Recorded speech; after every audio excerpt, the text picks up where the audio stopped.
Imagine walking onto a busy construction site here in South Africa. Everywhere you look, people are moving, machines are operating, and work is getting done.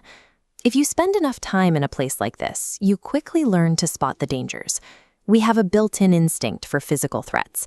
If a heavy tool drops from a scaffold above you, you immediately know to step back. The danger is sudden, visible, and the potential for harm is obvious. But other dangers operate entirely out of sight. A fine cloud of silica dust from a concrete saw might not trigger your instincts at all. You can breathe it in without realizing it, and the harm it causes might not surface for months or even years. This difference gives us two distinct ways to look at workplace protection. The first is occupational safety. Safety focuses on preventing those acute, immediate incidents. It is the discipline of stopping the slips, the trips, the falls, and the sudden physical injuries. The second is occupational health. Health focuses on the slow, gradual impact the work environment has on the human body over time. It is the discipline of preventing illnesses and diseases caused by long-term exposure to things like chemicals, noise, or dust. Because these health impacts are delayed and often invisible, you cannot rely on quick reflexes to avoid them. They require a completely different set of tools to detect and manage. To protect people from hazards they cannot see, occupational health relies on two distinct scientific approaches working at the exact same time. This diagram illustrates how these two approaches interact.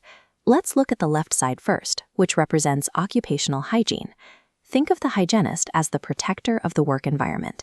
They proactively identify invisible hazards in the air or the workspace, evaluate how bad they are, and put controls in place to neutralize them before they ever reach the employee. The right side of the diagram represents occupational medicine.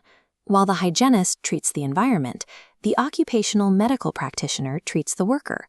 They are focused on the physical body, monitoring health, diagnosing problems, and providing treatment. The medical team does this through something called medical surveillance. By conducting regular, periodic tests, like checking a worker's hearing every year or taking routine lung capacity tests, they create an early warning system. They can spot minor changes in the body before a permanent disease takes hold. This chart shows why these routine checks matter.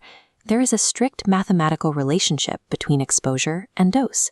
Exposure is making contact with a hazard, but your dose is the hazard's concentration multiplied by your exposure time. Think of it like a dripping faucet filling a cup. A tiny drop doesn't seem like much, but over 5 years, the cup overflows. Together, these two guardians complete the cycle. Occupational hygiene cleans the workspace to prevent the cup from filling, and occupational medicine monitors the worker to verify that those environmental controls are actually doing their job. Now that we know who is monitoring the workplace, we need to know what they are looking for. Hygienists and doctors classify workplace health hazards into 5 specific categories, known as stressors. First are physical stressors. These are environmental energies that impact the body, like working in extreme furnace heat, feeling the constant vibration of a jackhammer, or being exposed to deafening noise from heavy machinery. Second are chemical stressors. These enter the body through breathing, swallowing, or skin contact. Examples include inhaling toxic fumes from heavy-duty industrial solvents or handling corrosive cleaning agents. Third are biological stressors. These are the living, invisible threats, like the pathogens, viruses, and bacteria that healthcare workers encounter every day in clinics and laboratories. Fourth are ergonomic stressors. These occur when a workspace does not fit the human body. Repetitive lifting, typing at a poorly positioned desk, or awkward geometric postures place severe compounding strain on the spine and joints. Finally, we have psychosocial stressors.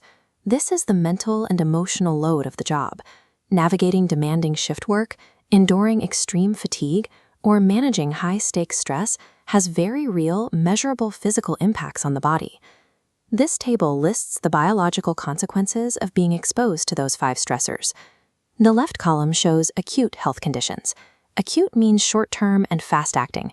If you get a harsh chemical on your skin and develop contact dermatitis or catch an eye infection, the effect happens rapidly after exposure. The right column shows chronic health conditions. These are long-term, lasting ailments resulting from prolonged, repeated exposure. Inhaling asbestos fibers for decades leads to asbestosis. Working near loud machinery without ear protection for years results in permanent hearing loss. Whether an illness flares up overnight or builds quietly over a decade, it is always the biological result of uncontrolled exposure to one of those 5 stressors. Because chronic health impacts build slowly and quietly, relying entirely on your physical instincts or common sense will leave you vulnerable. We need a structured way to find what we eyes cannot see. That tool is the risk assessment.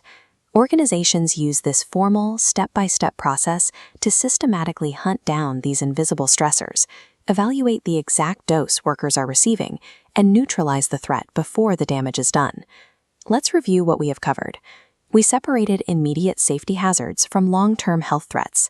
We learned that occupational hygiene manages the work environment, while occupational medicine monitors the worker. We defined how exposure accumulates into a dose, and we identified the 5 key stressors that cause acute and chronic illness. In our next module, we will shift our focus back to the immediate, visible dangers in the workplace and explore how to apply these same rigorous management tools to occupational safety. True occupational risk management requires looking in 2 directions at once. It means protecting people from the hazards they dodge today and the invisible exposures they breathe in for tomorrow.